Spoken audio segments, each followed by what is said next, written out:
भगवद गीता का चौथा अध्याय, जिसे ज्ञान कर्म संन्यास कहा जाता है, का महत्वपूर्ण स्थान है। इस अध्याय में भगवान श्री कृष्ण ने अर्जुन को कर्म, ज्ञान और योग के अद्भुत संगम के बारे में बताया।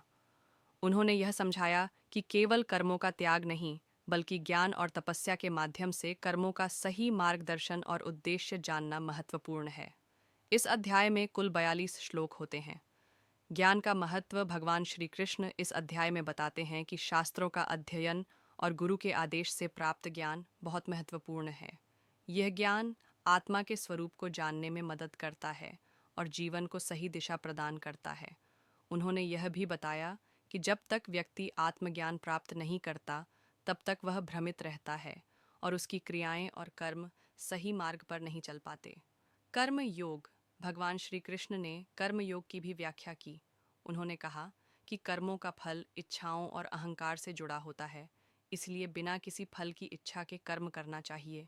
इस प्रकार कर्म योग के माध्यम से व्यक्ति आत्मनिर्भर और संसार के सभी कार्यों से विमुक्त हो सकता है। तप और साधना।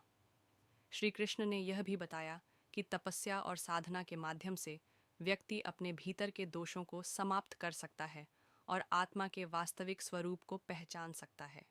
यह आत्मज्ञान के मार्ग को सशक्त बनाता है। ज्ञान के माध्यम से तृष्णा का नाश।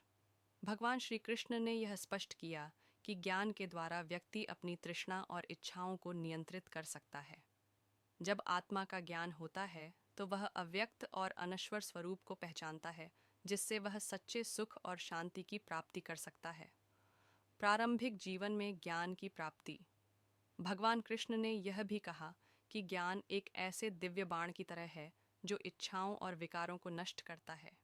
अगर इस ज्ञान को युवा अवस्था में प्राप्त किया जाए तो वह जीवन को सही दिशा में मोड़ सकता है और सफलता की ओर अग्रसर कर सकता है। प्रकृति और ईश्वर का संबंध। भगवान कृष्ण ने इस अध्याय में प्रकृति और ईश्वर के संबंध को भी बताया। उनका कहना था कि सभी कर्म प्रकृति के गुणों द्वारा प्रभावित होते हैं, लेकिन इस ज्ञान को प्राप्त करने के बाद व्यक्ति इन गुणों से स्वतंत्र हो जाता है और भगवान के साथ एकाकार हो जाता है।